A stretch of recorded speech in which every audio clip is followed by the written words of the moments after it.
Hey, hello, Redefined Process Overcomers.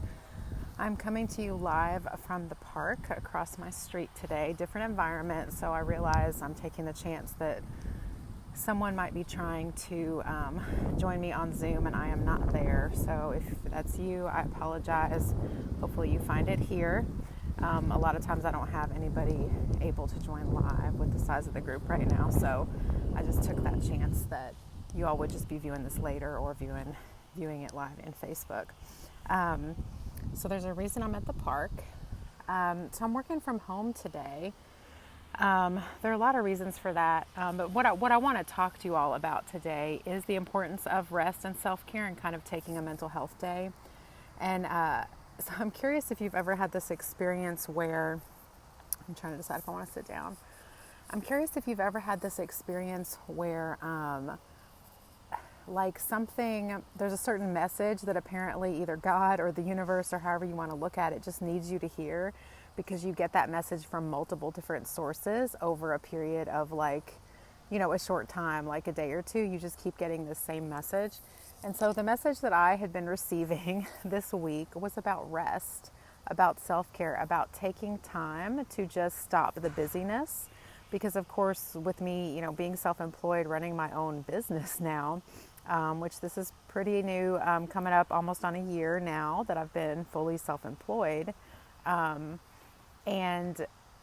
there's just always work to do. There's always something to do. So I have flexible time. So I have more of a chance than some of you who have a regular full-time job to just schedule my day to where I can take some time out in the park, right? But there's always more work to do. So there's the danger in pushing that flexibility to the other end of the spectrum, where I just work all the time. Evenings, weekends, anytime I don't have my daughter, in the carpool line, picking up my daughter from school, I'm working all the time.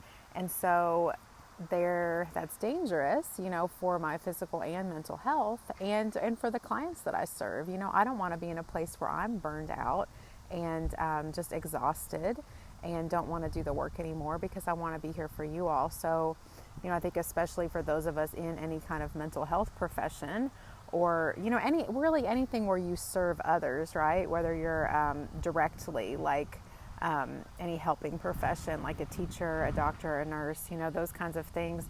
I think it's especially important for us to structure our lives to where we have that self-care, because we can't give to others unless we're giving to ourselves. But really this applies to everyone, because we all,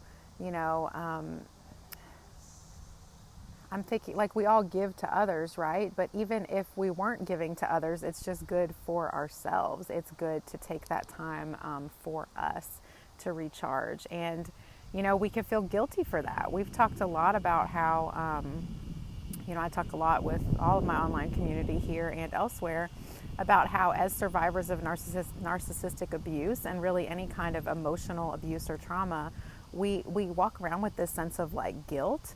We're just always wrong, right? We're just wrong for existing, because that's what the narcissist has told us. So we're always feeling like we're wrong and guilty, and we pressure ourselves in ways that we wouldn't pressure other people. We give other people grace. We would say, oh yes, take a mental health day, take a day off work, restructure your schedule. You need to go rest and recharge, be in nature, make art, whatever. But we don't do that for ourselves. So, that's a problem. We want to turn that compassion and that grace inward and care for ourselves. So, so today that's what I am taking a few minutes to do. And I actually took bigger chunks of time to do that on Monday and Tuesday this week. And, I kept, so just to tell a little bit of my story this week, So I'm a Christian. So for me, I speak in the program about this idea of our Creator, and for me that is the Christian concept of God and Christ. And I know not everybody, adheres to that belief system. Some don't even, have the idea of a higher power or Creator. But I want you to hear what I'm saying. This is just my personal belief system, and kind of adapt it to how this fits for you. So for me, like when there's something, like I mentioned at the beginning, there's some message that I need to hear, something I need to do or take care of, a person I need to speak to, like God will make that loud and clear. So my creator will make it loud and clear that that's what I need to do. And when I know that that voice, that it's that voice, that it's my creator, my God's voice speaking to me, is when it's coming from multiple sources. So a sermon, there's a plane going overhead. I'm close to the airport. This is like lots of planes during the day. Hold on a second.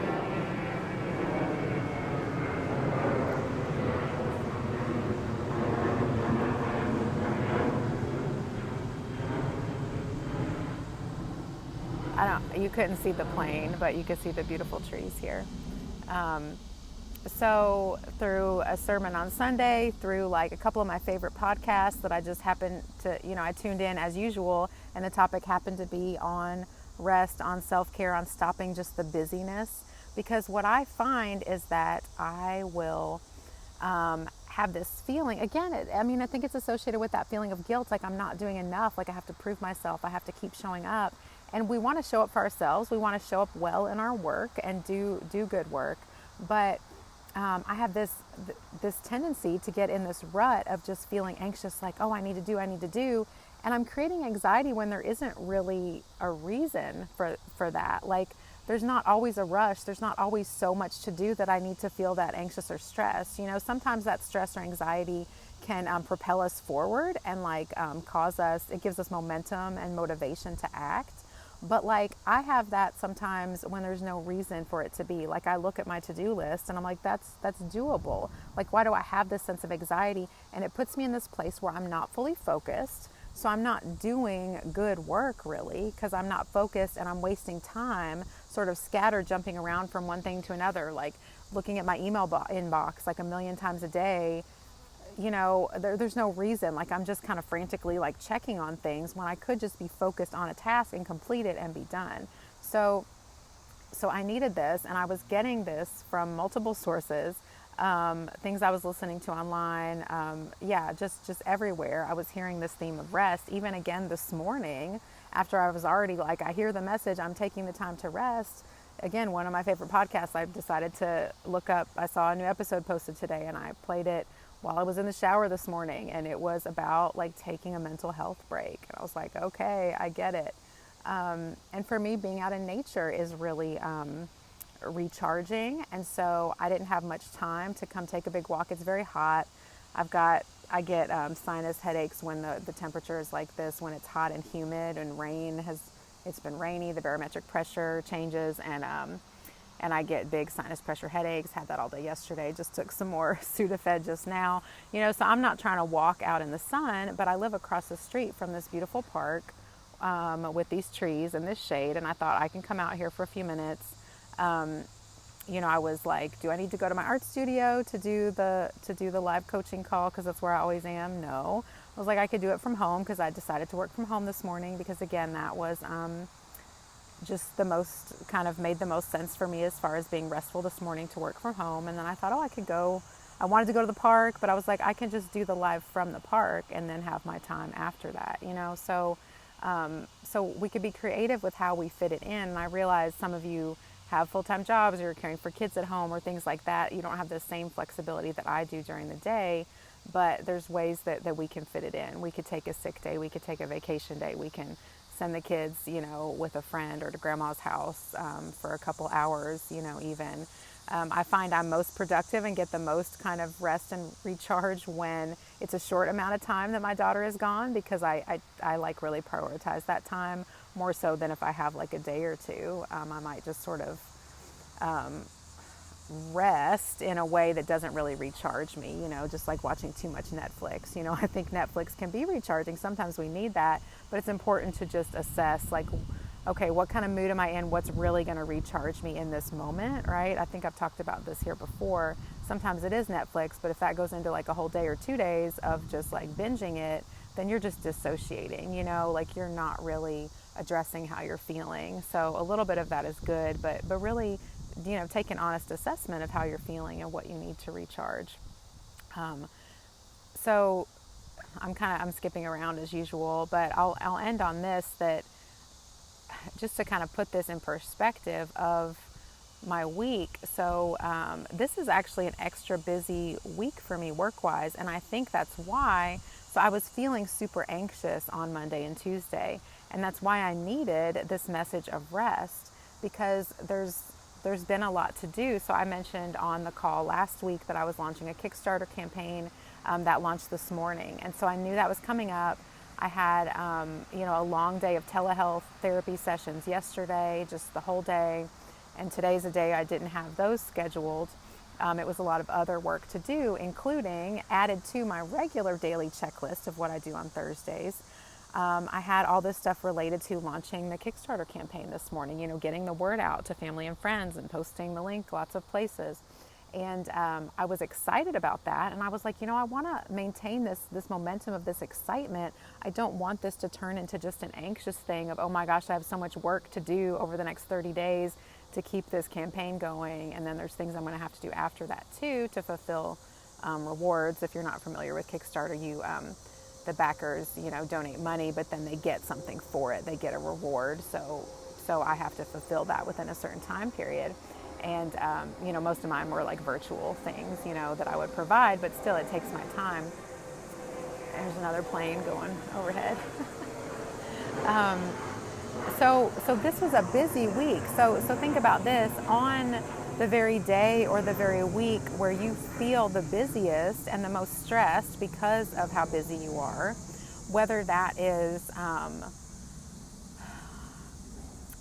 whether that busyness is like outside tasks that you have to do for work, for, things with family, things around the house, or whether it, just errands, just things that as adults we have to do, whether it's that kind of thing, or just like a lot of emotions going on that you feel like you need to sort through, like even just doing the trauma work, going to therapy, even that, we need a break from doing the intensive trauma work sometimes, So this goes both ways. Like some of you in this group have gone about halfway through the Redefined Process material, and you've consciously chosen to like take a step back because you've got so much going on, and that's good self-care. But then that can also get to the point where you're just busy with other things that did need your attention for a while, but maybe now it's time to work back in time to take care of yourself and continue on this journey of healing your trauma from the abuse, So it goes both ways. So whether you're overwhelmed with doing the trauma work and focusing so much on that, like intensely, or whether you're overwhelmed with other just busyness of life and work, consider maybe it's that week that you feel like, oh my gosh, this is the busy week where I have to devote so much time. It could be even in that, let's take a break now. Like what a better time, Like, is it really the end of the world if I only do the 1 or 2 priority work tasks this week or today? Is it the end of the world if I email my boss and say like, hey, I need a mental health day, I need a sick day. I mean, I used to not even tell my boss when I had a regular full-time job that it was a mental health day. I used a sick day because I knew that was valid use. Like my conscience told me that's valid use of a sick day. Like if I am so physically exhausted and fatigued from the stress of my job that I would not perform well getting up and going today, then that can be a sick day. I can call in sick. And if you're able to just take like 1 or 2 sick days in a row without a doctor's note, then do that, I think that's a valid use of a sick day. I mean, you can judge me if you want, but I think that's true. So, so it's not the end of the world. What I'm saying is if you have something due or something to do at work and you need to push that off a day or ask permission to push it off a day because you need a day off, or maybe it's not taking a day off, but just rearranging the work tasks so you're not so overwhelmed. Like even in the midst of that busyness, the height of busyness, that's when we need the time the most. And that's my main point I want to drive home today for you all. It's good to schedule that self-care time, to schedule those mental health breaks, but sometimes I feel like we wait until there's going to be a non-busy season to do that, right? Do you all relate to that? Like, I'm going to take this vacation this time of year because then these projects at work will be done, or it'll be the summer and the kids are out of school, or maybe with the school year starts so the kids are in school, so it's easier for me to take this break. We tend to want to schedule it that way, But like I was saying before, what better time to take that break than when you're in the midst of the busyness? So just I want you to be mindful day to day, week to week of where you are with your energy level, you know? Like we can be, especially, you know, as trauma survivors, still working through our trauma, still figuring this out, like how to function in the world after the abusive relationship. Like we could be even more easily overwhelmed than others. You know, we don't need to feel guilty or weird or wrong for that. Like you are you. You process your emotions the way you process your emotions. Like there's no guilt in that. If you get extra fatigued from time with friends right now because you can't handle hearing about all their issues so much because you've got so much going on internally, then you cannot go to that dinner party. You know, you can skip that outing with a friend if that's going to be more beneficial to you. Like don't guilt trip yourself for not being able to show up the way you think you should. If this is an extra busy time, I think that could be the time to take a break. And this could be a 10-minute visit to the park. This could be a day or a week, you know, of vacation days, or a sick day, or a half sick day if you just need to go home early so you have time to take a nap before you get the kids from school, you know.